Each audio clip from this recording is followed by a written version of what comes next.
Hi, this is Paul. I got a tweet here that got added at me with myself and Jonathan Peugeot and John Milbank and James K. Smith and Matthew Milliner, who is the historian, the art historian, author of The Everlasting People and The Mother of the Lamb.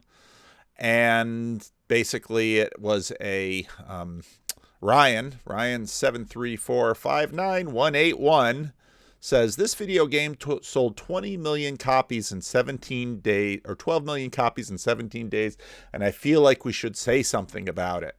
And it had all of this art, which is pretty dramatic. There's sort of like a crucifix, another crucifix, and then 3 crosses there. And Jonathan Peugeot says, "What is it?" And Elden Ring. Now, I responded to this, and then this meme, which was quite interesting. Let's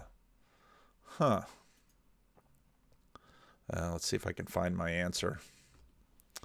This from Eric Young.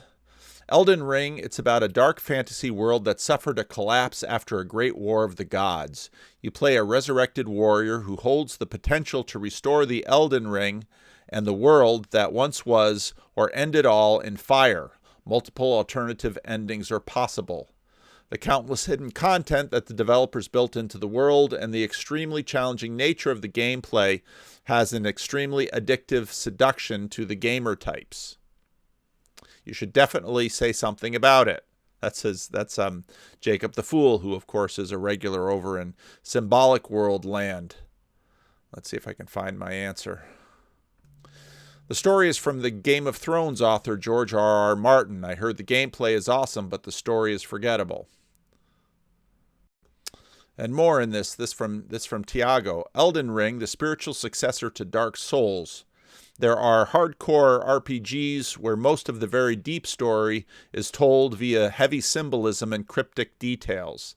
They're famous for being hard but fair, presenting players with seemingly insurmountable challenges but never impossible.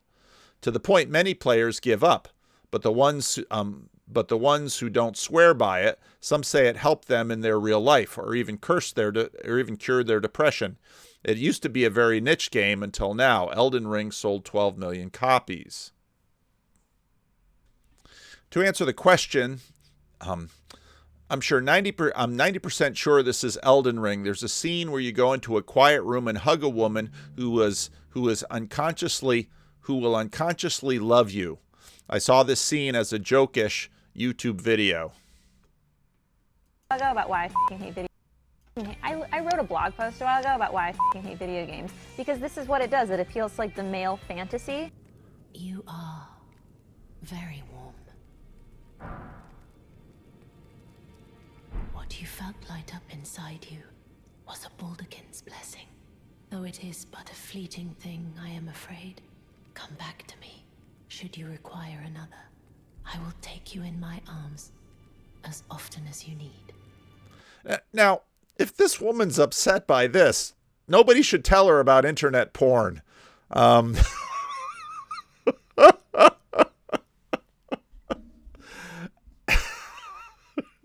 There's a great many women out there that would wish that men would be much more happy with cuddle time.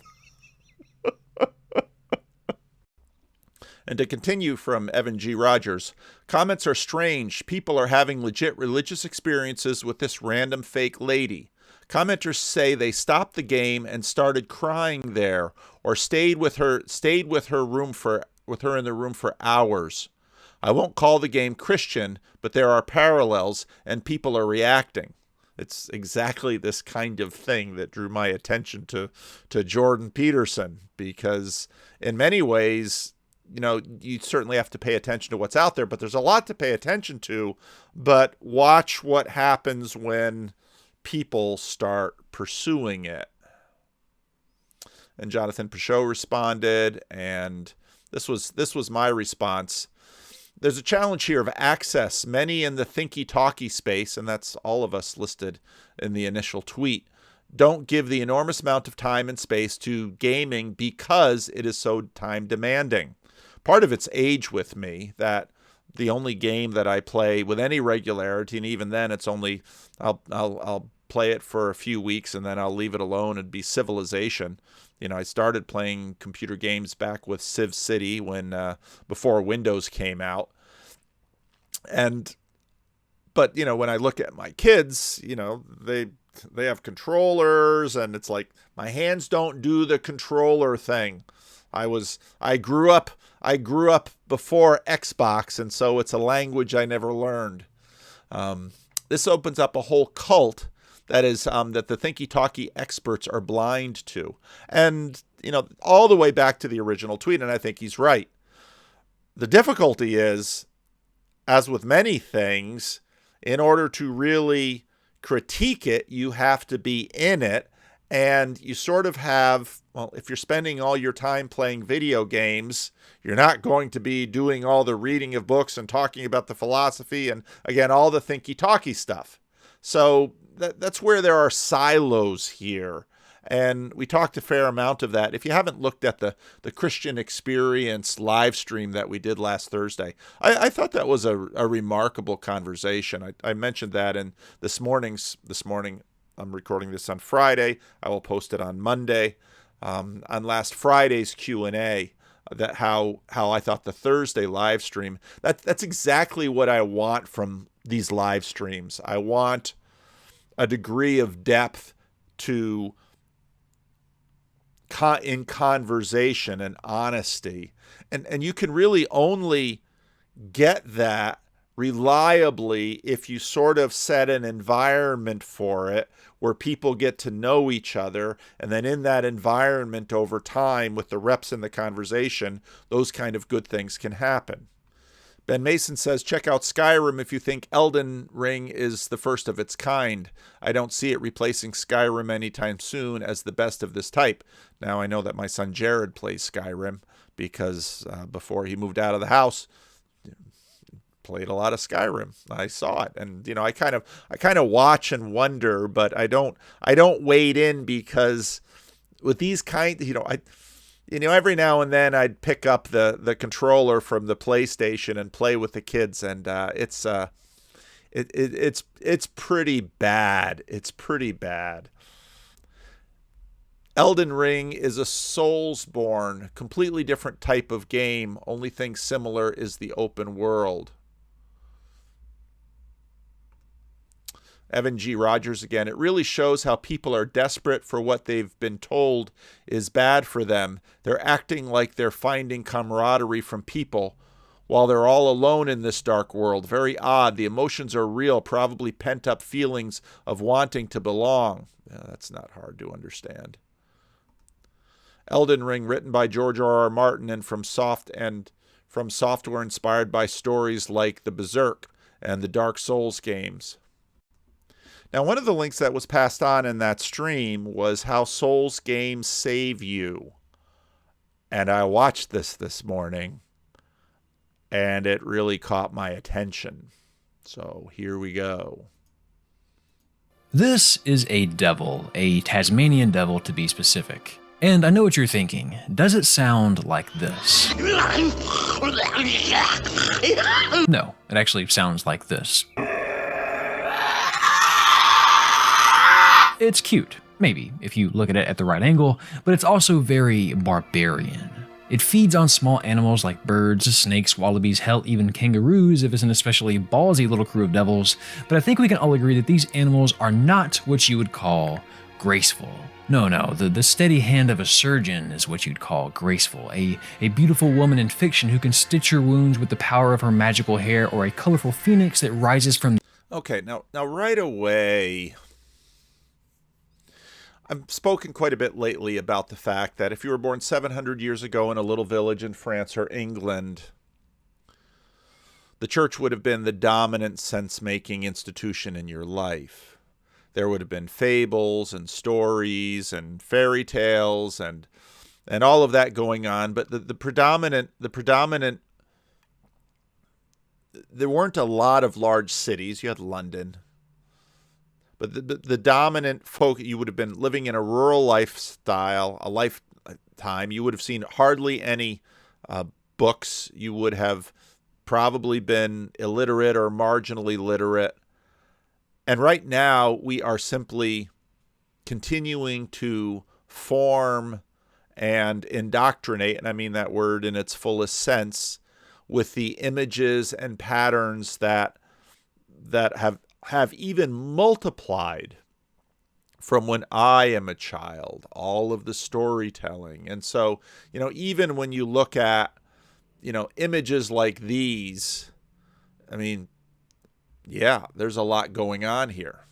The ashes is graceful. Maybe a heart-wrenching tear at the climax of a movie that saves. You have Pikachu, you've got Beauty and the Beast, you've got all of this stuff that has formed us. Now, again, Beauty and the Beast is something that is sort of a repurposed fairy tale that's brought to life by Disney, and of course, Disney is continuing to move along the wheel of progress, as we might say.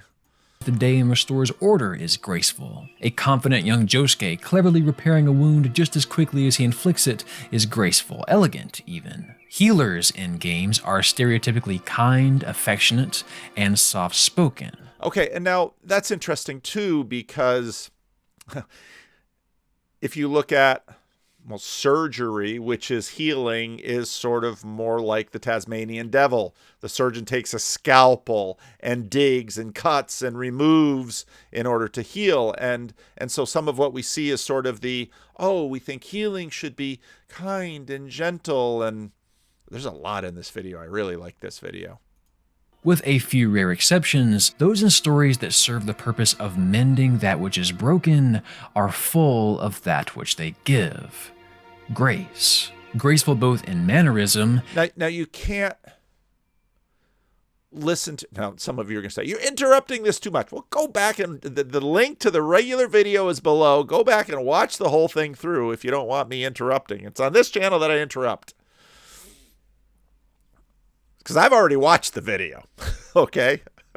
And I would have watched it 2 or 3 times if I'd had the chance, but that's once I got in. But grace, well, this is a deeply Protestant word in our context. Grace has broken out of the Protestant lab. Of course, the Catholics have it and the Orthodox have it too. I'm not saying it's exclusive to Protestantism, but any evangelical, grace, grace, grace, that will be the emphasis. And it's not, I think, then surprising that this sort of thing would be the predominant cultural assumption about what healing and what God looks like. I mean, it's almost set up. And again, this is ancient all the way back to Marcion, but the angry God of the Old Testament and the nice Jesus of the New.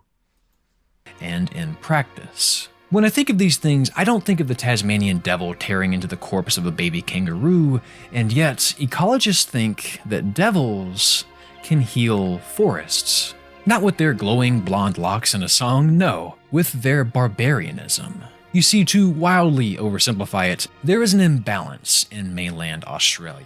Feral cats and foxes run rampant through a lot of the forest area and heavily hunt small mammals like bandicoots, batongs, and potoroos. The problem here is, these little manadorks are extremely important for the vegetation. When they forage for food, they spread seeds, fungi, and other organic material into the soil, which means more vegetation, cooler forest floors, and smaller brush fires. If these populations run low, well... It's unprecedented. However, if you have a few devils roll into town, suddenly the cats and foxes back off quite a bit. Having to deal with only devils hunting them means that these small mammals can rebuild vegetation and thrive without over or underpopulating the area. The devils, in theory, can indirectly heal the land. And this is part of the cult of nice. And yeah, and again, to me, it sort of says something about the balance. And I think part of what we get in even the New Testament, where evangelicals are reading Jesus, and it's like, going back to Jon Stewart, I haven't found it, but I remember one daily show where Jon Stewart was talking about Jesus, and he was critical, of course, because he doesn't believe, but he got Jesus a lot more right and balanced, I thought, than a lot of what I see in church. That, this people sort of look at nature red in tooth and claw, and on one hand they say, "Oh, I don't think anything good would have made that." It's just way more complex than that. This is an example of something called a trophic cascade, and is exactly the same process illustrated in this video you've probably seen before, where introducing wolves into Yellowstone National Park dynamically changed the flow of the rivers. I haven't seen that video. I'm going to have to watch that one too. A fascinating process, and it goes to show that appearances aren't everything.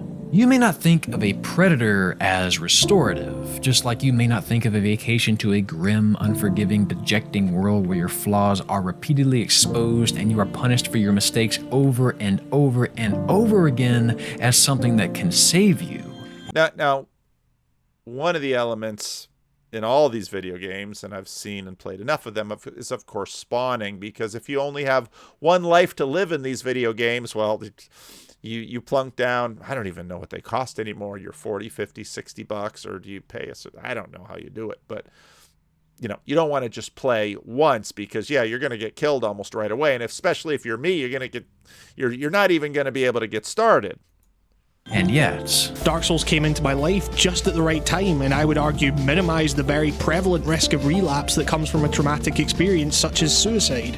Dark Souls, on the other hand, makes me feel as though I can accomplish anything with enough effort. Actively trying to get better and have a positive outlook on life was a real struggle for me, and I still struggle with it every day. But the important thing to remember is that you are working on it now. That dark cloud I mentioned earlier, I pretended that it was some crazy Bloodborne boss, and whenever I found myself falling into a dark place, I would picture myself fighting it.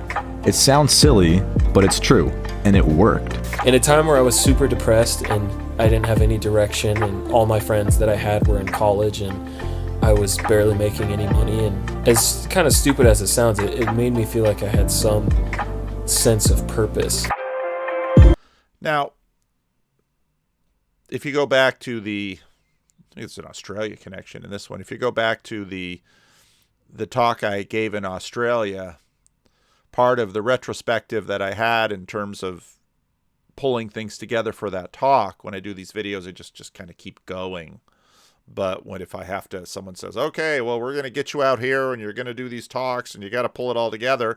Then I start kind of looking at what I've done over the last 6 months or year or 2 years and say, okay, well, what's happened here? And one of the things that I recognized when I made the Australia talk was I had talked to a whole bunch of people that had gotten out of depression by watching Jordan Peterson videos. Now, again, as a pastor, I'm familiar with people who suffer from depression, both those who are diagnosed and undiagnosed. What does depression look like? Many of you know very, very well what depression looks like. And how can watching videos of Jordan Peterson talk about the Bible or watching classroom videos of Jordan Peterson relieve depression? Well, a lot depends on what causes that depression. Now, I'm going to want to talk about depression a little bit when I might get into the Joe Rogan, Michael Schellenberger conversation, which I thought was quite interesting. But so people are playing these video games and they're finding relief from depression. Well, that's interesting. That's worth talking about, just as selling $12 million worth of video games in 17 days is important. Something's going on here, but what? And this video actually dives into it in quite a good way.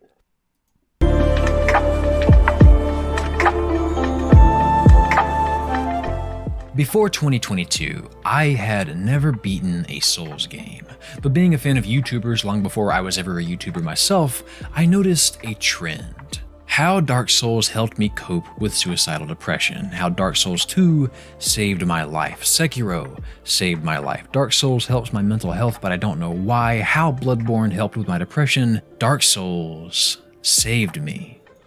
Now this is so interesting because, well, first of all, it's a video game.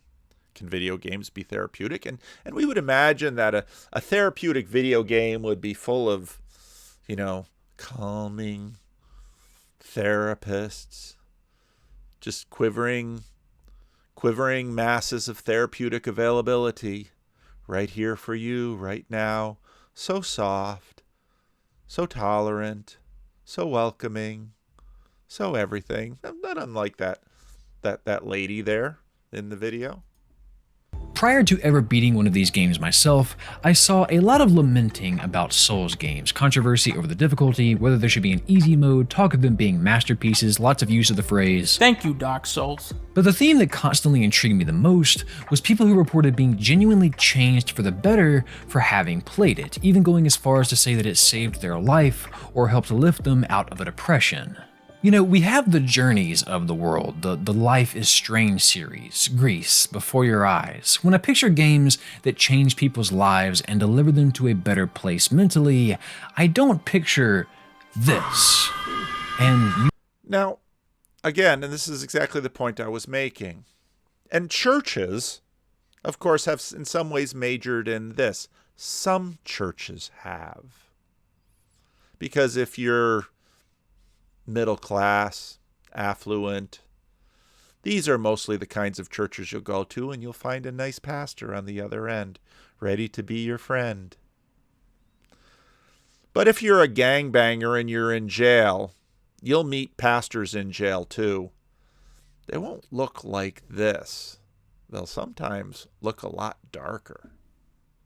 Place mentally, I don't picture this. And you may not either.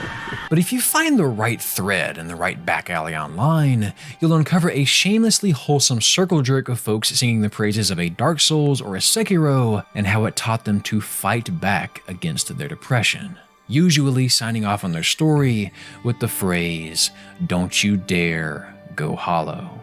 Corny as many admit that it appears, there is something very real here about overcoming the challenges in a Souls game and how it changes people. Never once has a FromSoft game been listed as a nominee for Games for Impact at the Game Awards, and yet, maybe they should be. Devils heal forests, and it would seem that Souls games heal souls. But this isn't just magic or some whimsical poetic sentiment that makes these games affect people in this way. It's a cute metaphor to do the whole devil's art of forests as Dark Souls is the mental health thing, but I think this is a brilliant video. There is science to trophic cascades, and there must be science to what these games do to the human psyche. There must be science. And there is, quite a bit actually, so to dive into that, let me ask you a question. Do you remember the first word you learned how to spell? For me, it was red. There was a little song that they taught us to help us get it. I think it went something like this, maybe? R-E-D, red, I can spell red. And I'll never forget feeling a cascade of relief because as a 4-year-old starting kindergarten, being away from your parents for the first time ever and doing something new and foreign like spelling was terrifying.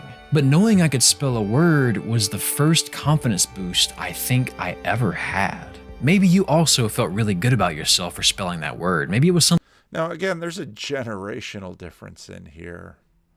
I mean, I went to kindergarten when I was 5, and I don't remember crying. I was fine with it. And I was dyslexic, so spelling took a while, but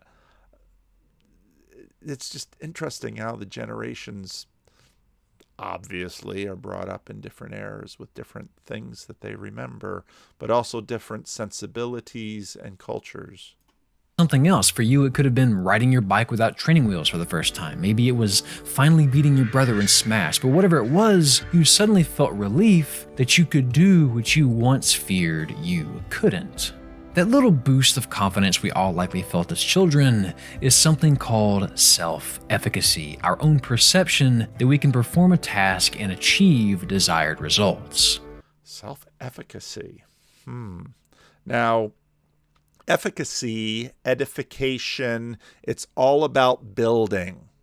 And when we look at the internet with these cults of self-improvement, of the wisdom corner of YouTube, of self-efficacy, efficacious, it's effective, it's about building, it's about constructing.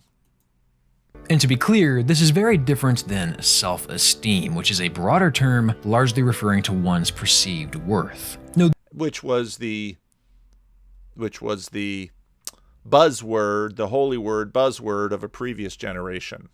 this is the feeling when you're getting the hang of something, when you've won a few rounds and feel comfortable with your strategy, when you're nervous to have a conversation with someone but then talking with them comes surprisingly natural, and when you start to get your first FromSoft game. It's the moment when you start to understand when it's best to roll versus when it's best to simply walk or run to avoid attacks. When you realize that you can't button mash, when you start comfortably landing parries, when you realize that patience is everything. Now, for some of you, button mashing, I mean, again, I can't do this stuff, but I've watched my kids, and this is all about competence, okay?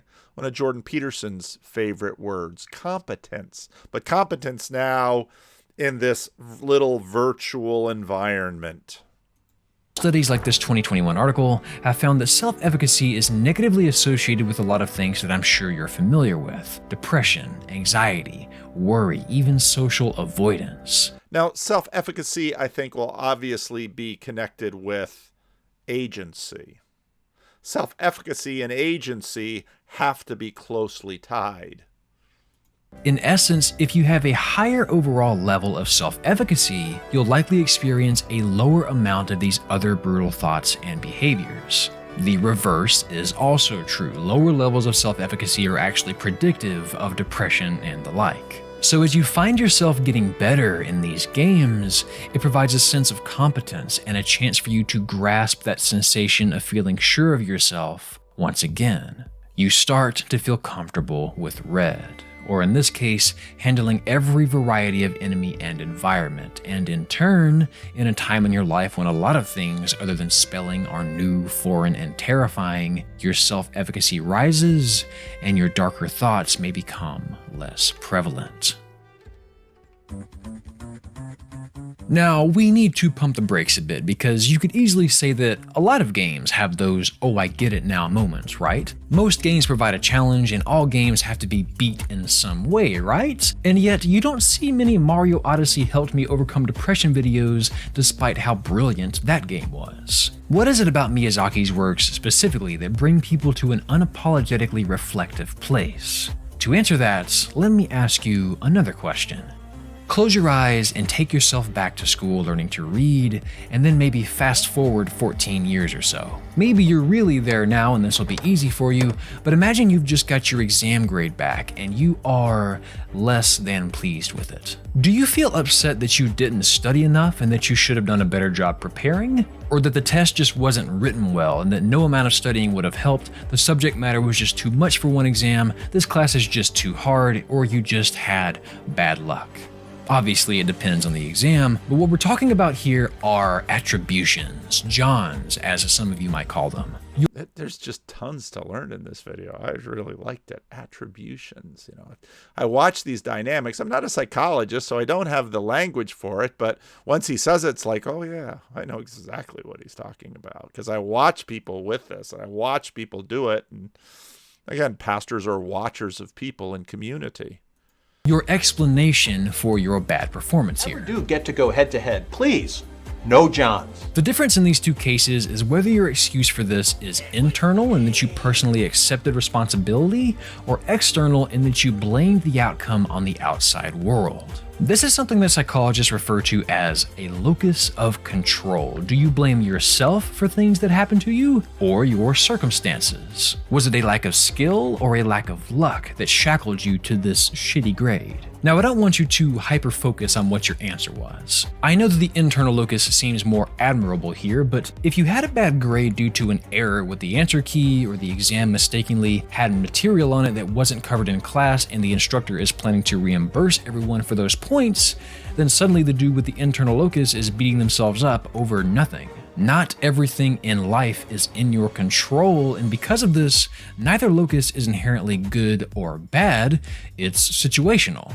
I'm sure you can imagine all the ways your locus of control can affect excuses for failure, so let me ask you the same question as before, but this time, let's say you did really well on this exam. It's an A, a high A. Is your locus internal or external now? Do you give yourself credit for that grade, or do you call it luck, say we take those, or even just assume that the test must have been easy? And it's again, this is a great video, and I really like how he's able to act both of those things out. I mean, he's talking, of course. You've got the narration, but it's really very good. Bandura, the psychologist who originally proposed self-efficacy in 1997, posits that efficacy is developed from 4 sources: vicarious experience, verbal persuasion, affective states, and mastery experiences, that last one being the most prevalent source. Mastery experiences are exactly what they sound like, seeing for yourself that you have mastered something. Proving to yourself that you can spell red is a mastery experience, as is riding your bike with no training wheels or finally beating Ornstein and Smo. They are the most effective source because they provide real, tangible evidence that you can do it. Pep talks are nice, watching someone else do it is nice, but doing it yourself is proof that you've got this. Usually. The caveat here is locus of control, because you very well could do well on that exam, but then discount it as luck or the exam simply not being that tough. And studies like this 2016 analysis on self-efficacy for computer software show that this is often the case. The only way mastery experience actually helps build our efficacy is if we can confidently attribute what we've done to our own skill and not some other factor like a lack of task difficulty or luck. Now, again, I've watched my son play Skyrim, which has a lot of this similar kind of action, and of course, all of these incredible moves that are on the screen are all reduced to buttons and controls, and so there is a sort of a deceptive layer in here, because when you're watching it, you're feeling like you're doing all of this amazing stuff when actually you're doing this amazing stuff. But still, it's skill. Now we're going to get to more of this because this gets even better. And I think this is what separates Miyazaki's works from the pack. Most games, in my experience, are built to be beat. They are constructed to keep you engaged in a flow state such that you are constantly receiving a fair challenge, right? Now that is key right there. The games are built to keep you in a flow state. And you'd say, well, that's exactly what we want. We love flow states. Flow states enable insight. You go to all the Vervaeke stuff about flow states and all this good stuff about flow states. But flow state for flow state's sake, then the game's kind of a slot machine, because the whole point to the game, the whole point to the slot machine is to have the bells and whistles and give you just enough money to keep you putting more money into the slot machine.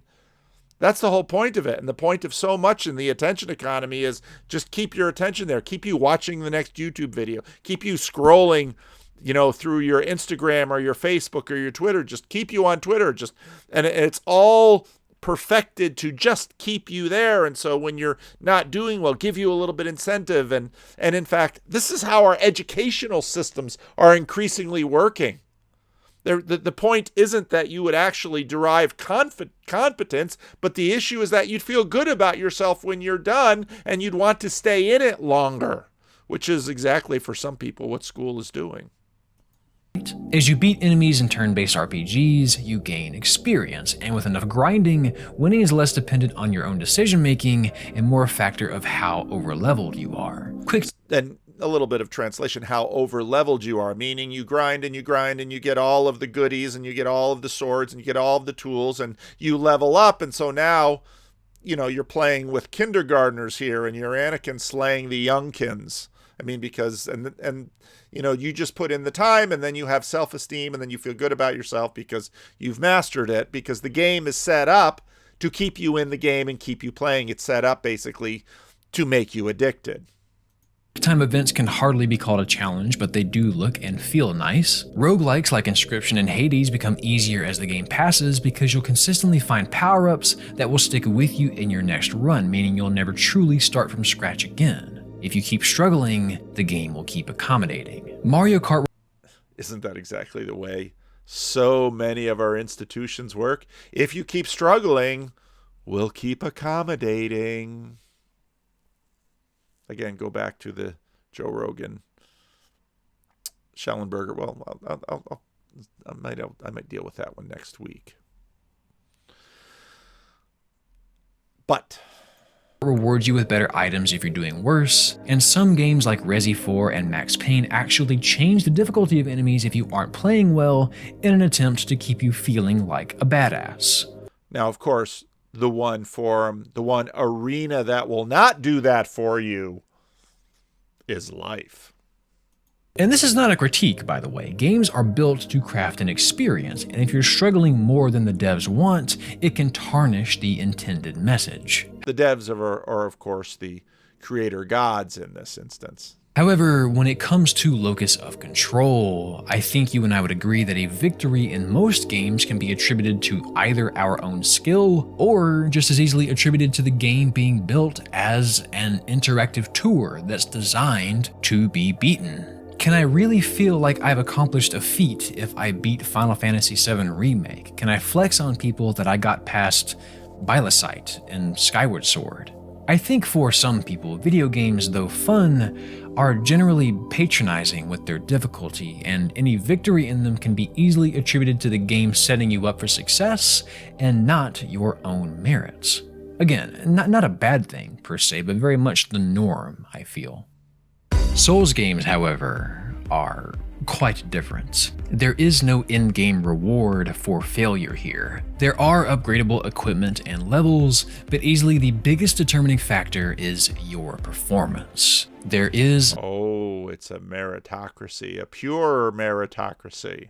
No luck. There are no reverse feedback loops or pity items. There are no dynamic difficulty adjustments. There is no easy mode. If most games are built to be beaten, FromSoft games are built to make you quit. Your Zeldas, your Arkhams, your Tsushimas, they all provide an adventure, but these games provide a provocation. They insist that they can't be bested, and they dare you to try and prove them wrong. Every enemy is a threat. There is no ego fodder here. Damage is never neglectable, nothing is ever certain, and this series will embarrass you just as early and often as some others will coddle you. But there is resurrection.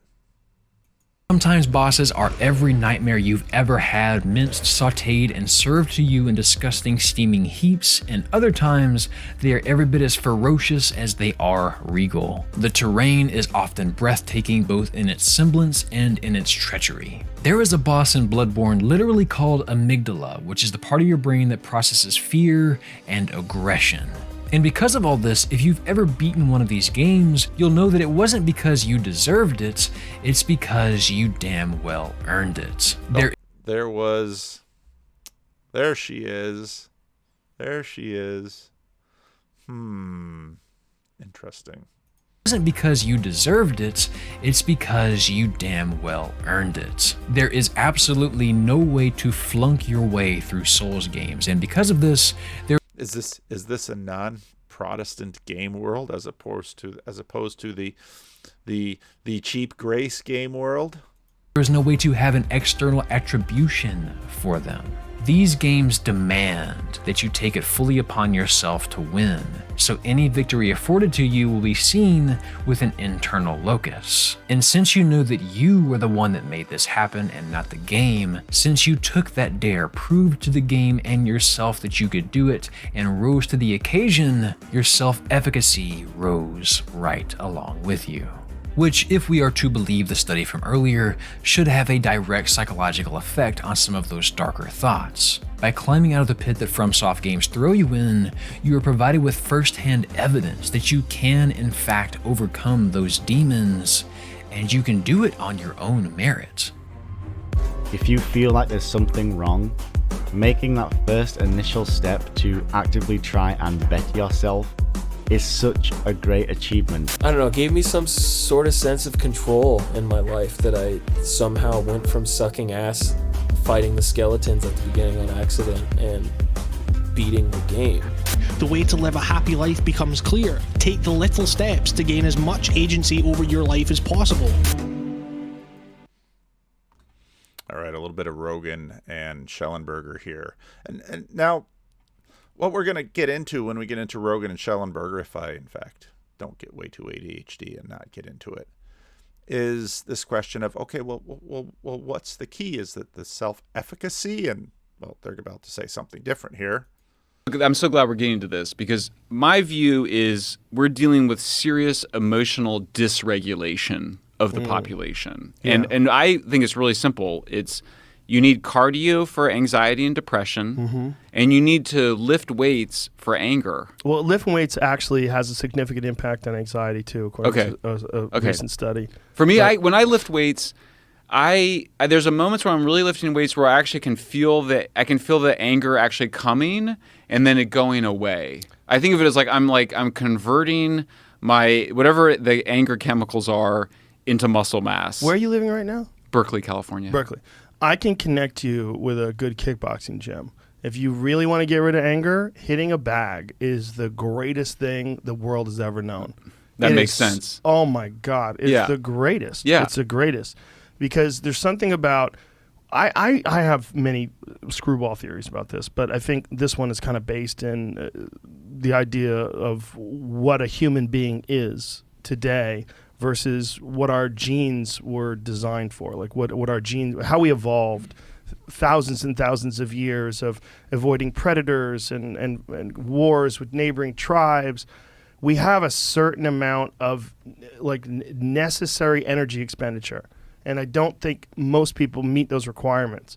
And explosive work, whether it's running hills. I used to love when I lived in California to run hills with my dog. It was one of my favorite things because there's something about running hills and it's very low impact too because you're going up for the most part. You know, when you're running up and going down, I would go slow. I wouldn't really pound down.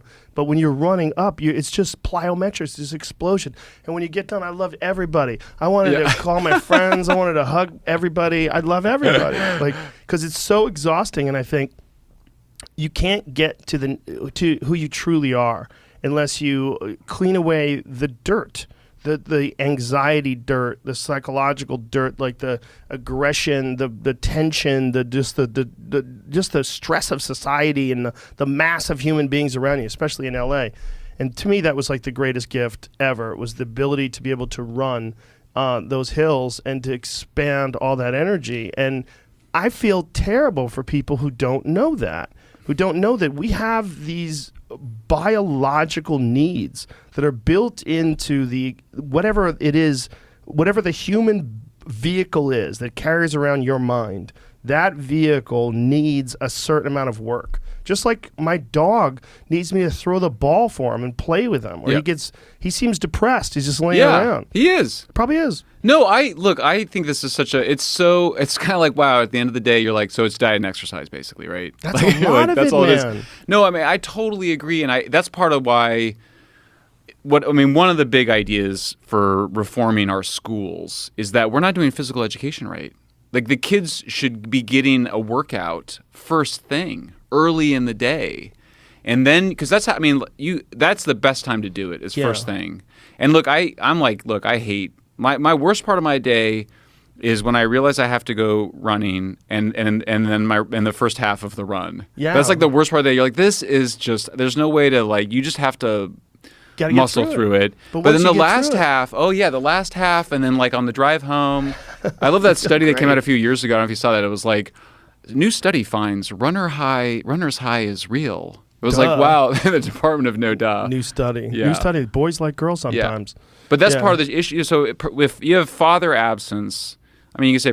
And then they go from there. But now I wanted to put these sort of side by side here because part of what we deal with human beings is we're so complex.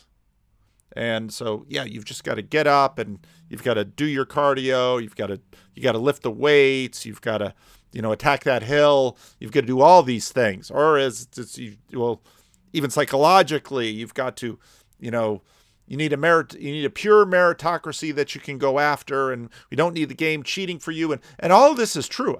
All of this is true, but it's not all just one truth. And it's not competing truths, but it's all part of a far bigger picture. And it gets into what on earth is a human being? And what do we need to thrive? And what on earth do we mean by thriving? Because all of that is, of course, nested in this this idea of what a human being is supposed to be. It's certainly important to note a few things, like in the 2021 article from earlier, self-efficacy is only negatively correlated with depression, anxiety, worry, and social avoidance. It doesn't mean that raising self-efficacy is guaranteed to fix those things. The relationship goes both ways. Correlation isn't causation. You could certainly see where repeated failure leads to low efficacy and in turn depression, which... Now, again, for some video game players, these are the epitome of the couch potato. These are the people in their mama's basement covered with Cheetos, playing computer games and looking at porn. I mean, this is for some people the absolute opposite of the Joe Rogan, Michael Schellenberger, who are going to go out for a run or conquer hills with the dog or hit the gym, hit the weight room. So it's very interesting how, well, but some people will do both, but really? Or are people more like Joe Rogan and Michael Schellenberger? I don't imagine either of them are playing too many video games. The games that they are playing are out there in the real world where there's no spawning back after you die. And there's a degree of chaos and unfairness often when something will come in and you've done everything right and you've mastered your body and you're actually situated in a system. Now, part of what's helpful when we look at relieving depression by playing a video game, relieving depression by, at least nihilism depression, by watching Jordan Peterson videos, or keeping ourselves attuned by diet and exercise. But all of us are also deeply within systems. The radiation that exists from nuclear power plants scares the shit out of us because of Chernobyl and 3 Mile Island and Fukushima, like those things. Those are legitimate concerns. But, my understanding is that the technology that's involved in the construction of nuclear power plants has kind of like hit a stagnant point only because people are afraid of it. But the capabilities are much higher than they were. Like when they built Fukushima, they had a backup power plant and all that got wiped out by a backup power generator, rather. All that got wiped out by the tsunami, and they didn't have a fail-safe. They didn't have like a step 3. What if a tsunami hits? So when the tsunami hit and everything went down, they're fucked. I mean, that thing is still, it's just a nuclear disaster. I mean, it's what it is. It's leaking nuclear radiation into the ocean. How they dug a hole around it. That was one idea, and they're freezing it. Right. Like there's so many wacky ideas to try to contain this waste. Well, I think it's also what's interesting about the Fukushima example is about the ways in which irrational fears can create more danger.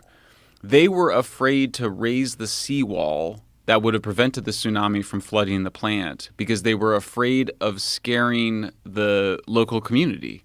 And so you get these things, you get this social fears.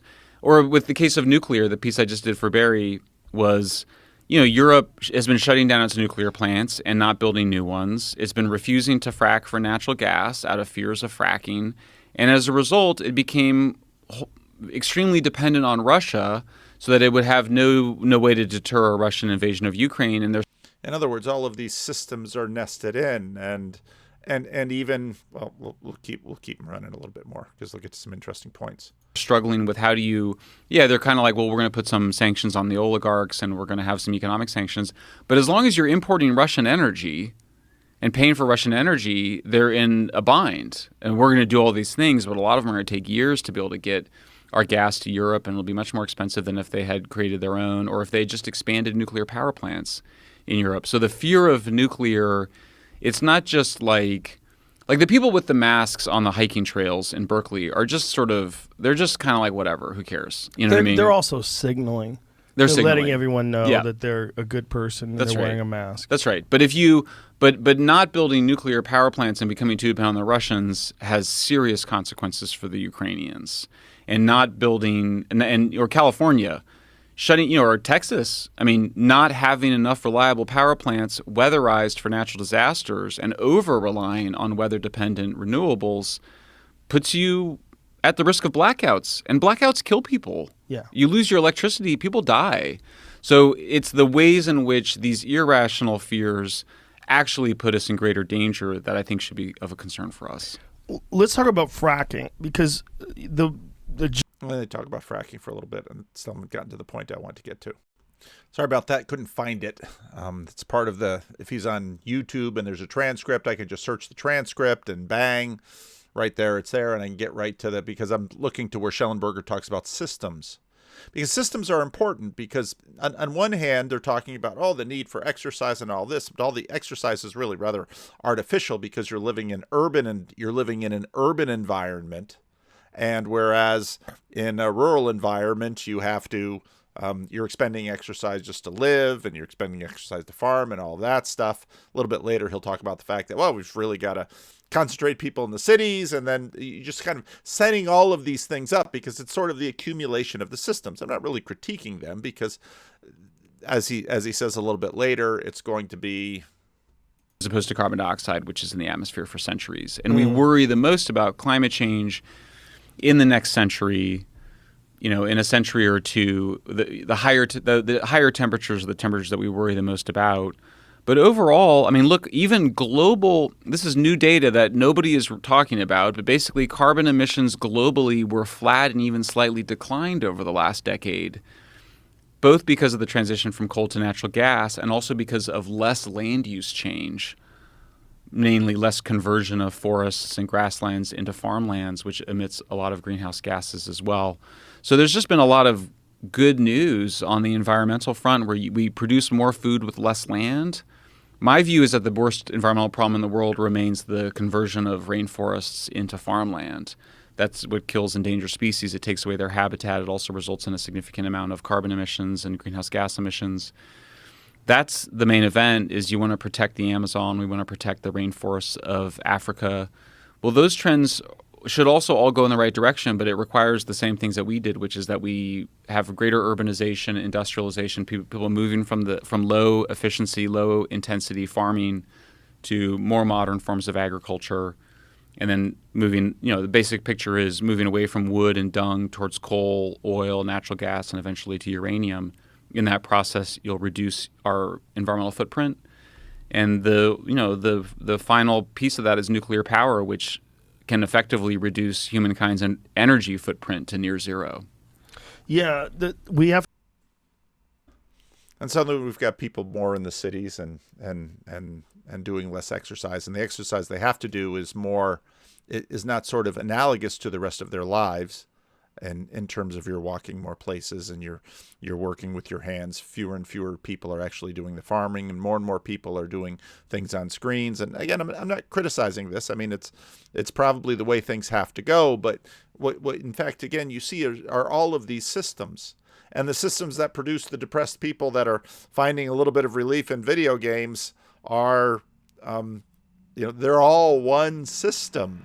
And so in some ways, what's really curious about and interesting about this, how Souls games save you, is about, taking that and sort of turning it around, giving you a degree of self-efficacy in the game that maybe you can leverage and go out. But it's sort of analogous that in one hand, you are going to have to go out. You can't just, you can be a boss in your mama's basement covered with Cheetos dust, but then you're a boss in your mama's basement covered with Cheetos dust, and you're going to have to make the transition out. But you could also imagine that the death of a loved one creates a depression that leads to the person feeling helpless. We can say with confidence that both factors are related in an inverse manner, but while it may help, beating Bloodborne won't necessarily bring you out of that dark place. These games aren't for everyone, and even if it is for you, it may not be everything you need. But I think the reason this series does change so many people is because in a lot of cases, that boost to self-efficacy has a very real, palpable effect on anxiety and the like. I'm stressed about dealing with people at work and my heavy course load at school, but after beating Artorias, after beating the Demon of Hatred, after finally getting past Margit, maybe it's not too much for me to handle. Of course, self-efficacy in Souls games is not the same thing as self-efficacy in life, right? This does not translate to being a good conversationalist or even a good person. Well, yeah, winning here won't fix your problems, but the efficacy from it may be more generalizable than you think. One study found that self-efficacy training in a sample of women increased self-efficacy perceptions not only for self-defense skills, but also across a handful of things like sports competencies and coping skills. In another 2011 But now, of course, that was physical. meta-analysis, researchers found that in patients with high blood pressure, higher self-efficacy was associated with self-care behaviors like medication adherence, physical activity, and dietary changes. Our confidence in one task, it seems, often bleeds into other domains of our life. For many people, I think Miyazaki's works are a wake-up call. An invitation to find proof of your strength disguised as a hauntingly gorgeous game that your friends won't stop talking about. I think every single one of us would be lying if we said that we've never doubted our ability to do anything. Sometimes something as simple as getting out of bed in the morning feels like a Herculean task. Sometimes trying to believe a positive thought is like trying to start a fire in a rainstorm. But what I love about these games, and really any game that's brutally difficult, is that they are every bit as harsh as reality sometimes. Much like your real life Every bit as harsh. I'd dial that back. But again, this is a good point. I really like this video, and I think the point he's making is terrific. Circumstances, they don't care about you or your feelings. They are what they are, unmoving, unwavering, unyielding. Oh, but if we talk about God that way, oh, you shouldn't talk about God that way. He must be an ever-present source of therapeutic quivering availability. And even so, you still face them head on. Much like trophic cascades, this is not just an encouraging sentiment. It's a very real, measurable phenomenon. Overcoming difficulty builds confidence, it builds perseverance, it builds your self-efficacy, it gives you proof that you can overcome whatever the universe has placed in front of you. And whatever? Actually, we all do. None of us overcome the age of decay. None of us get out of this world alive. But yet, see, again, you find that yes and no, yes and no, and all of these things are, they're true to a point, true to an extent, but true, and so you have to, and learning that dance of life that you can't really just sort of put right into words. Well, that's in fact how you live. And knowing that others have overcome the same challenges you have, both in these games and in the real world, can remind us that we are not alone in our struggle. You are not the first or the last to fight the good fight, and it's one that you can win. You know that now, don't you? So keep on fighting that fight. Be safe, friends, and don't you dare go hollow. It was a good video, and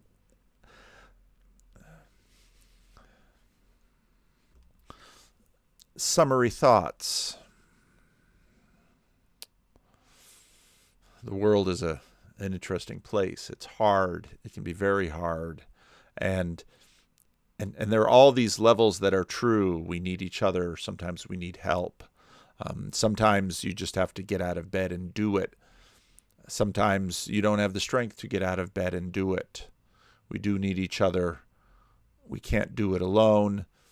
You can be amazed at what you can do if you just try. Actually, it's probably a lifetime of trying and failing that will accomplish something that is probably even more interesting or possible. Because often, again, as not a point that he made in this, but you do learn through your failures. And not trying basically means never learning, because it's never failing. But once you fail, having the ability to get up and go.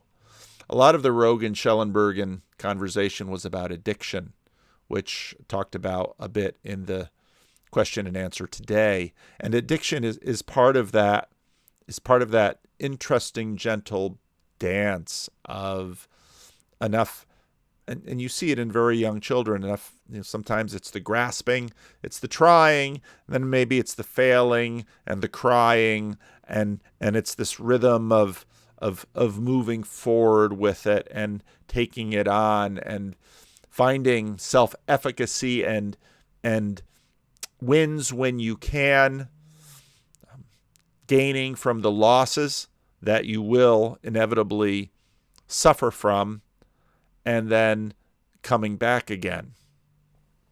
So yeah, coming back to the Twitter thread. Comments are strange. People are having legit religious experiences with this random fake lady. Commenters say that they stopped the game and started crying there, or stayed in her room for hours. Yeah, I totally believe it. But how much more to get out of the basement and get out of the house? And anybody who's played games knows that the multiplayer is in many ways, if it's set up well, can be a far richer environment, because these other people that you're with, monkeys full of snakes, baby, tremendously challenging, sometimes frustratingly boring. But that is, in fact, of course, the arena that we test ourselves and grow within. So, yeah, hopefully, maybe next week I'll take on more of the Joe Rogan, Schellenberger video. The Schellenberger, it's a video, but I can't play it as a video because it's on darn Spotify. Joe, what are you doing? You're messing me up here. My tiny little channel compared to your millions and millions of people, but we're just a little part of this world. So, yeah, if this was at all helpful for you, let me know. Leave a comment.